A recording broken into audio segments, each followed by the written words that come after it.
Zac Oyama, thank you so much for coming today to talk with TechRaptor. We're going to be chatting about the new season, Fantasy High Junior Year. The bad kids are back. I'm sure you The weren't bad kids are back, expecting. baby. I'm sure you weren't expecting to come back for a third round in the dome. I think they're gonna get held back. They're gonna do about 15 years of high school. It's just going to end up So like every high school serial. They just keep going. yeah, like a CW show where they're all like 40 and in high school. Can't wait. So it's been 3 to 4 years since we last saw the bad kids. So in that time, we Uh, had just finished junior year. No, sorry, we just finished sophomore year. So between then and where this series picks up, what has Gorgug been up to? Gosh, between sophomore year and junior year, they've had a summer of dealing with this sort of off-screen adventure, tracking down and defeating the Night Yorb. And it has not been a restful break for the bad kids. It has been anything but, I would say. So Gorgug has been, manning the hang van, um, driving after just driving to the end of defeating this, the villain that we all know and fear, the Night Yorb. Where did the idea come from to have so much off screen to then come into like what feels like the culmination of a season right off the bat? I think I have to give all that credit to Brennan on that one because I think the inception of Night York was so silly and like clearly just a bit that was just went off the rails and was just a fun thing to embrace, that like to give it just true full like season arc story weight felt, I think, kind of dumb to everyone, so it made sense to come in like, let's just be wrapping this up.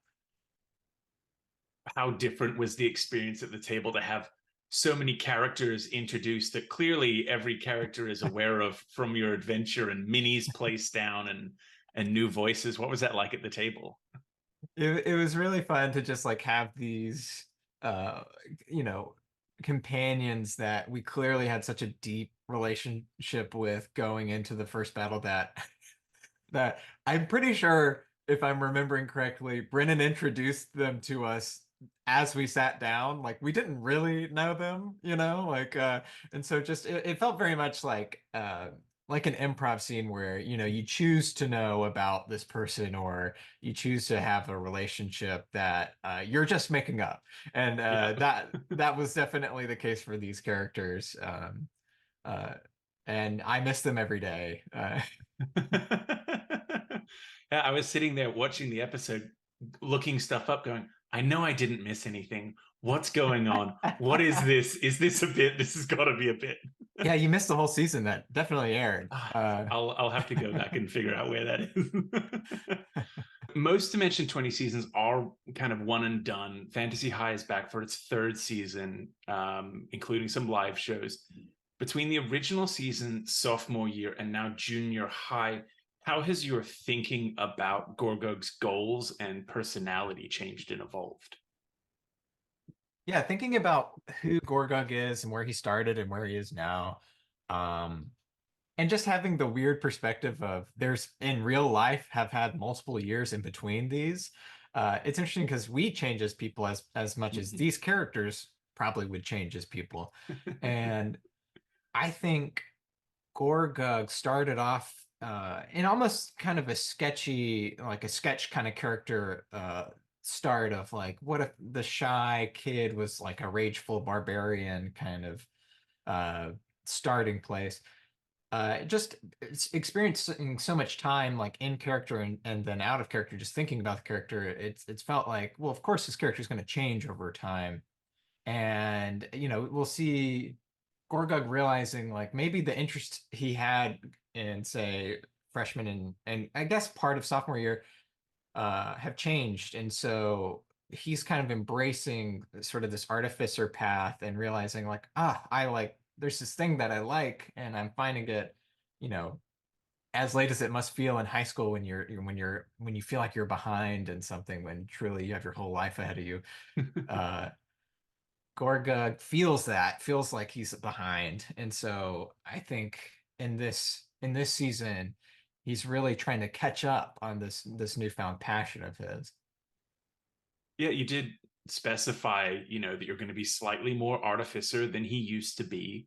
Mhm. Is that, was that entrenched in, this love that he found, kind of where you envision him ending up? Or, are there also just like some cool artificer stuff that you as the player want to get involved in? So yeah, I think it is. It's kind of a lot of there's a lot of different reasons for that. I think from like the metagaming perspective of playing a barbarian, where you go into a rage and you hit people twice, and then you know are So done with your long, turn, I'll and see that's you next initiative.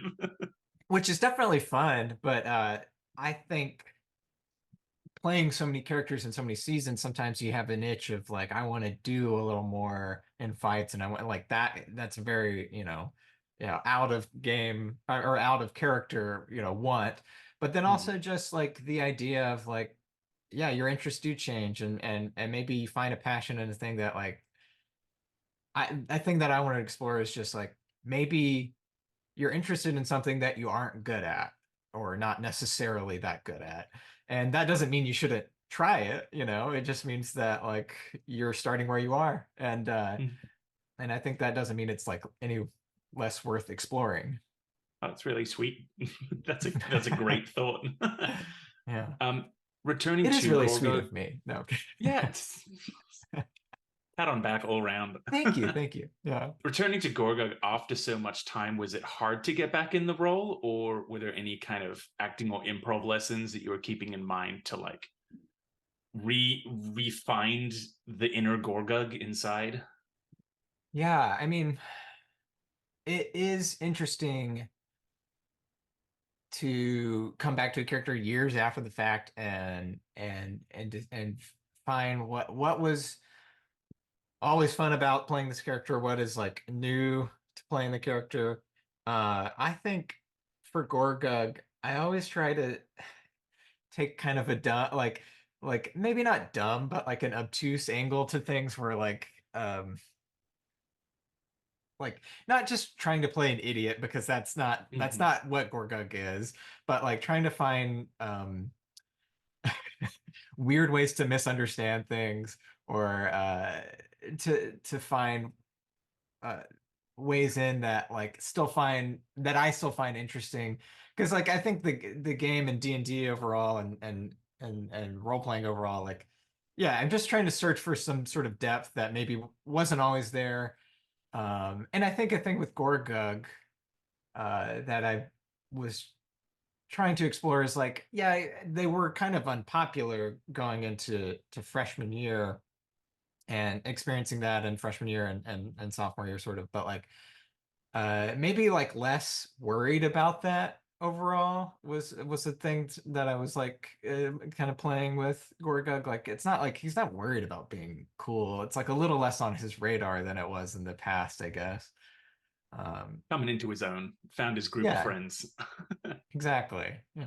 Aside from just delving more into Artificer, are there any more kind of specific mechanical tweaks to Gorgug that you're looking forward to fans getting to see?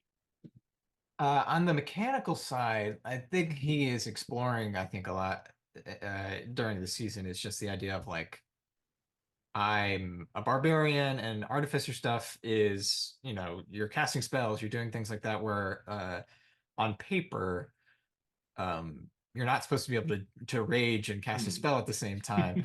And so these are kind of like antithetical classes that don't really make sense as multi-classing. They're kind of at different ends of the spectrum for multi-classing, and so I think he spends a lot of time trying to figure out what the best way forward with that with both these disciplines are. And I think that's a fun exploration of like a mechanical thing that is taken into a story context. Even among the company of all of the incredible Dimension 20 shows, it's fair to say that Fantasy High holds a special place in a lot of fans' hearts. What do you think it is about the setting, cast, and themes that are like the real secret sauce as to what makes it resonate with people? It's a great question. I think it's relatable because I think we've all had, or a lot of us have had, that kind of experience of feeling uncomfortable in high school or trying to find your place when you're at that age. And I think some people are either watching it at that time or maybe having just left that time and feeling like that was there's something familiar about that to a lot of Mm-hmm. people. And then just the setting itself is such a like I think, Brennan, hit a grand slam in terms of just like creating an almost like fantasy Simpsons kind of world where like there's all these little characters in Elmville, and like you don't know who you're gonna run into, but there's so many different like iconic NPCs that he plays. And it's just like, like I always think of The Simpsons or cartoons like that where it's like you could do a billion stories in that world, like Mm-hmm. it's there's just you don't know who you're gonna run into. You can kind of keep going back to the setting for a new story or run into a new character or an old character that you love, like Jawbone or Eggford or whoever else, and just have like a new adventure for the day. So I love Fantasy High for that reason because it feels a little bit like our Simpsons. That's a great analogy. You can definitely see Mhm. that in the threads throughout. So I think that that's about the time that we have. For those who are watching this who are interested in checking you out in more things, where can they find you? What can they see you doing? Oh, yeah. Well, outside of Dimension 20 and Dropout and Make Some Noise and Game Changer and all that stuff, I am currently doing Rotating Heroes podcast with my friend Jasper William Cartwright from Three Black Halflings, and was just recently on a Dimension 20 season, and Burrow's in, and he's great, and he's DMing it now, and I'm playing in it, and you can find that online um, on Patreon and HeadGum and stuff, and outside of that, I'm currently writing on Crapopolis, a Fox show, and it's a fun cartoon as well. But yeah, I think that's Excellent. it. Yeah. Well, thank you so much again for taking the time to chat with us. The first episode was great. I'm really looking forward to the other 21 episodes of the season. This is going to be a Oh fun my one. gosh, is that hilarious? I feel like I should know that. It was a bit of a I'm sure for blur, but you, yeah. filming it was just kind of a condensed fever dream. Yes, yeah. I did it happen? Yeah.